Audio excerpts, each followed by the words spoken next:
Analyse du jour, bonjour. J'espère que vous vous portez bien. N'hésitez surtout pas, si vous voulez qu'on analyse un actif en particulier, l'espace commentaire est à vous. On commence sans plus tarder sur l'unité de temps hebdomadaire. Donc on a toujours notre bougie haussière là, qui s'apprête donc à se clôturer verte, positive, comme on l'a vu durant toute cette semaine. C'est réconfortant, positif dans notre état d'esprit haussier. Essayons de voir un petit peu ce que nous disent les Fibonacci. On le met, et oui, on est tout le temps au-dessus de ces 23,6. On a l'habitude, en fait. Depuis le début de cette semaine-là, c'est comme ça que ça se passe. Dans les unités de temps inférieures, comme par exemple le daily, on constate qu'on oscille clairement autour de cette droite de tendance-là. C'est notre repère et on constate que ça se perpétue. On va essayer même de l'étendre pour voir progressivement. Et on voit bien qu'on ne fait que rebondir sur cette ligne. Un coup on va dessus, un coup on clôture en dessous, au-dessus. Bon là, on voit qu'on est clairement dans une zone de bataille, une zone d'hésitation. Bon, on va voir cette zone de bagarre entre les acheteurs et les vendeurs, plus précisément dans les unités de temps inférieures. Donc, qu'est-ce qu'ils nous disent les unités de temps inférieures? Et cette zone de bataille, comme on l'a dit, c'est ce fameux range qui est entre les 51 000 et les 43 000. On l'a spécifié hier, donc c'est ce qui se passe en fait, comme on l'a spécifié et analysé. Le prix ne fait que batailler entre ces zones-là, donc il y a de merveilleux points d'achat pour ceux qui ne sont pas encore rentrés en position à l'achat sur le Bitcoin. Effectivement, un très bon point d'achat hier aurait été autour des 47 500. Vous voyez, c'est descendu progressivement. Si on met Ishimoku, on a plus de visibilité d'ailleurs. Ça nous prouve qu'on est davantage dans un range puisqu'on est au sein du nuage. Vous voyez la puissance aussi de cet indicateur qui est ma foi, très pertinent pour des analyses, pour avoir des indications sur le prix que peut-être on ne pourrait pas voir sans cela. Et vous voyez que là, on est à l'intérieur du nuage. On est à l'intérieur du nuage et on ne fait que osciller. Vous voyez, à partir du moment où il y a des mèches, c'est que le cours témoigne d'une hésitation. Donc là, on hésite clairement entre ces deux bornes qu'on a prédéfinies. Si vous voulez voir, pour ceux qui ont un œil plus affûté, plus expérimenté, on va dire, vous constaterez naturellement la présence de cette tête-épaule inversée. Bon, après, elle n'est pas encore confirmée, Elle n'est pas encore confirmée, mais vous savez que si on casse cette tête-épaule, on serait progressivement amené à se propulser en direction des 58 000, donc les derniers plus hauts, et par extension, ça va être les 60 000, vous le savez. Donc c'est pertinent à voir et à étudier. En plus, on le voit de manière plus précise en unité de temps 1 heure. Parce que si on dézoome un peu, vous voyez cette grande tête-épaule, donc c'est visible.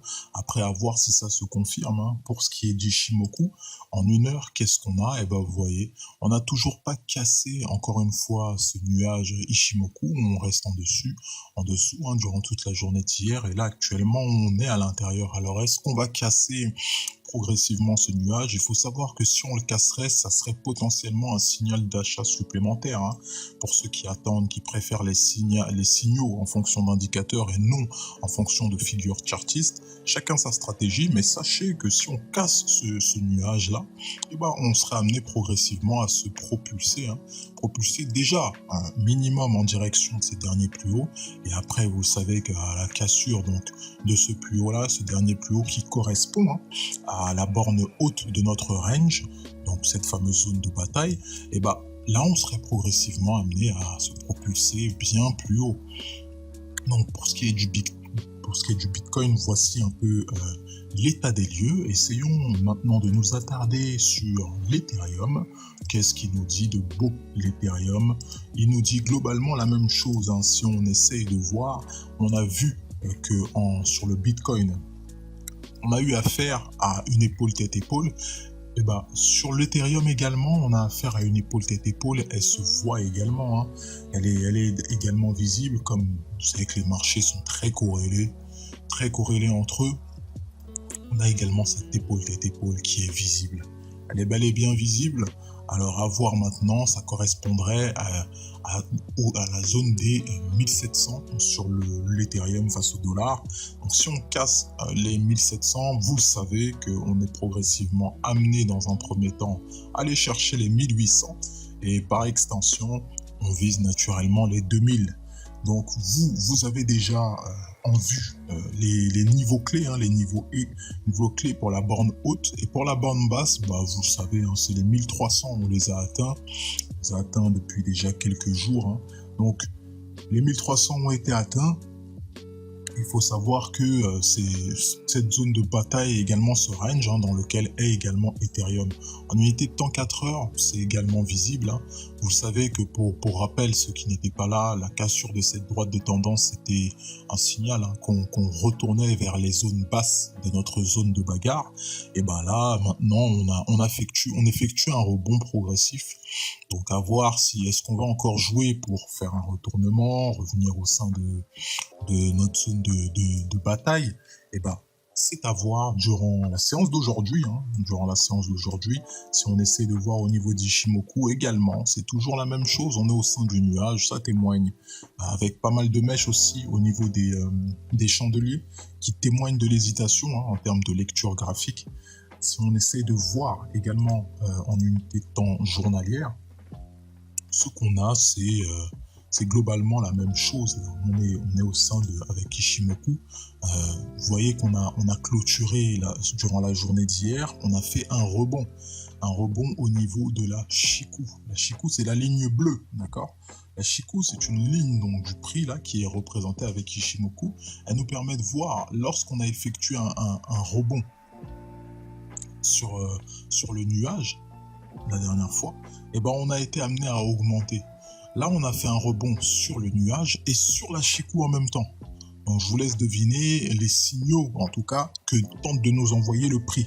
Donc, progressivement, c'est sûr qu'on va remonter vers la borne hausse de notre zone de bataille, donc qui, pour rappel, elle correspond aux 1600. Une fois qu'on a atteint ces 1600, est-ce qu'on va casser pour aller atteindre progressivement peut-être les 1700? Ça correspondrait naturellement aussi à une zone qui est proche de la Kijun. Donc, ça a surveillé également. Vous voyez que l'analyse se fait en fonction, bien sûr, des bougies, mais aussi les indicateurs peuvent nous donner pas mal d'informations. Donc, essayons de voir en unité de temps weekly.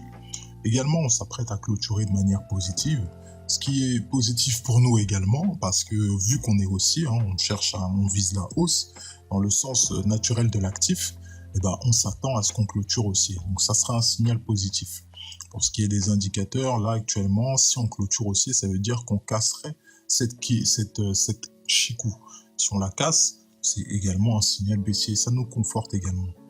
Donc, une analyse est assez simple, assez claire hein, quant à la direction du prix au niveau du Bitcoin et de l'Ethereum. Donc, à savoir bien garder les niveaux clés en tête. Préservation du capital oblige. Vous connaissez la musique. On se retrouve à la prochaine. Prenez soin de vous.